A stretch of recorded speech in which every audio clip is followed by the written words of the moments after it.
বিনোদন জগতের ছোট পর্দার অভিনেত্রী অসনা হাবিব ভাবনা হতে চান ঢালিউড কিং শাকিব খানের মতো। শীর্ষ নায়কের মতো অভিনয়ের বাইরেও লুকোচুরির আড়ালে থাকতে চান বলে জানান এই অভিনেত্রী। কিং খানকে পর্দার আড়ালে সেভাবে খুব একটা দেখা যায় না। বছরে 2 থেকে সর্বোচ্চ 3টি সিনেমা নিয়ে হাজির হন এই অভিনেতা। সেই সিনেমার প্রমোশনও নায়কের সচরাচর দেখা মেলে না। শুধু তাই নয়, কোনো সাক্ষাৎকারে কিংবা টেলিভিশন প্রোগ্রামও হাজির হন না ঢালিউড কিং।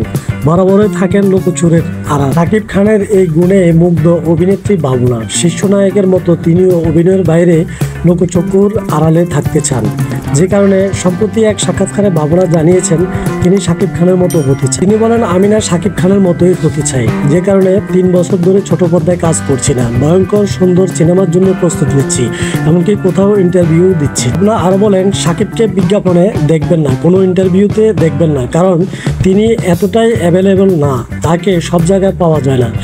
নায়ককে সবসময় আড়ালেই থাকতে হয়, কারণ দর্শক যখন টিকিট কেটে সিনেমা হলে যাবেন তখন এমন কাউকে দেখতে যাবেন যাকে সচরাচর দেখা যায় না। অভিনেত্রী আরও বলেন, সাকিবের বরবাদ সিনেমার লুক ছিল সুপার, আমি নিজেও কখনো সুযোগ পেলে তার নায়িকা হতে চাই। দর্শক, এই ছিল আজকের ভিডিও। আশা করি ভিডিওটি থেকে অনেক তথ্য জানতে পেরেছেন।